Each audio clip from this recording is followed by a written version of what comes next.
manifestation. So when we talk about a place of grace, I know what I'm talking about.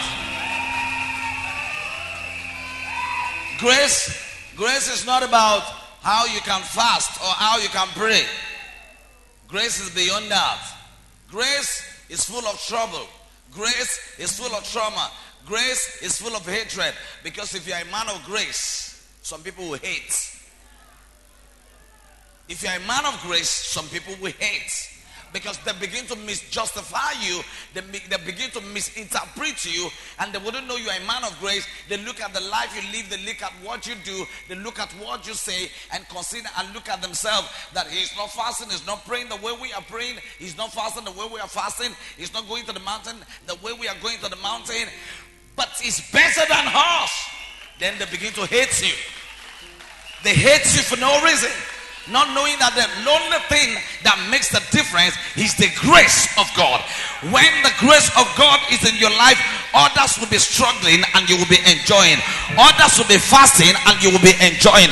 Others will be running and you will not be in the running. You're just going to migrate from one level of glory to another, and they will ask you, how did you get here? And you will tell them, I can't just explain. It is the grace. So in my life, I don't pray for money. In my life, I don't pray for nothing. I pray for the grace of God. Because the Bible never said money will be sufficient. It never said education will be sufficient. It never said exposure will be sufficient. It never said connection will be sufficient. It never said popularity will be sufficient. He said my grace will be sufficient for you. The word sufficient means more than enough. More than enough. More than what you can explain. Because if you just want to ask me now, how? I don't want to know. I don't know. I'm just going to tell you, I don't know how it's happening. How many of you want to enjoy the grace of God? Let somebody shout, grace. Ah! Let somebody shout, grace. I think you should be able to understand what I'm trying to want to say now. Because the baby you had that you didn't die, that same baby another person had and died with a baby. Grace. That's why you can see some people struggling. Every morning they go to places, they struggle for money, and some people will sleep at home, and somebody will come and connect them and give them a very big contract that will transform their life. What makes the difference is what? Grace. How can the Bible say, though I walk in the valley and shadow of death, I fear no evil? Why won't you fear no evil when there are no weapons for you? But what is helping you is what? Grace.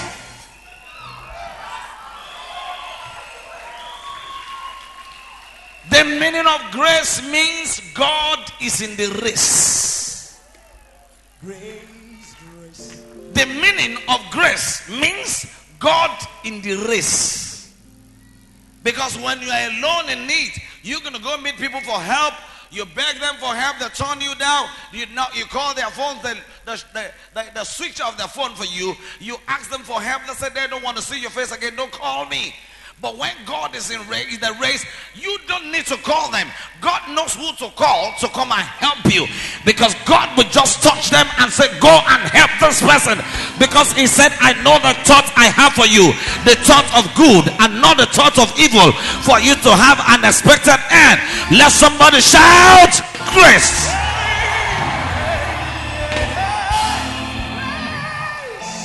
Grace, grace, grace, grace, grace. Grace, grace, grace, grace, grace, grace, grace. I don't want to preach. I don't want to preach. I'm only trying to want to introduce men of God, and I really want you to understand why you need to pray for grace. If you want to come short of anything, don't come short of His grace. Because when you come short of His grace, you will end up rolling and crying on the grass. When you come short of His grace, then you will experience disgrace. That's why anything you want to do in your life, You need to pray for grace. Grace to settle down. Grace to be married to. Grace to have a good wife. Some people got a good wife. They don't enjoy the good wife. And the good wife is going to leave them. Grace to have a good husband. When you have a good husband, grace to know that man is the real man in your life that's going to help you. Grace to sustain that marriage. Grace to enjoy your children. Grace to eat the fruit of your labor. Some people have children, and as at the time they're supposed to eat the fruit of their labor, they died. Grace. Grace to live old. Grace to start well. Grace to continue well.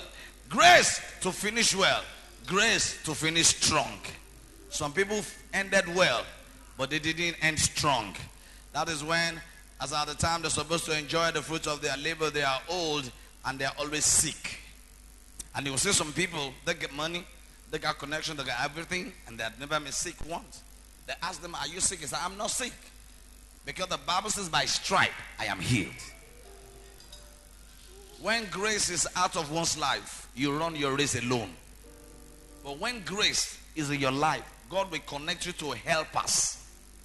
God will connect you with helpers. When grace is in your life, God will connect you with helpers. People that will help you. You will tell them, what have I done to have deserved it? They said, don't worry, we just want to help you. Grace. I'm not preaching. I'm not preaching. How many of you want grace in your life? Can you please shout and shout grace?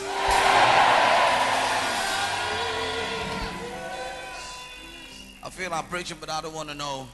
I don't want to preach. I don't want to preach. Sometimes I'm just going to tell you I don't want to preach.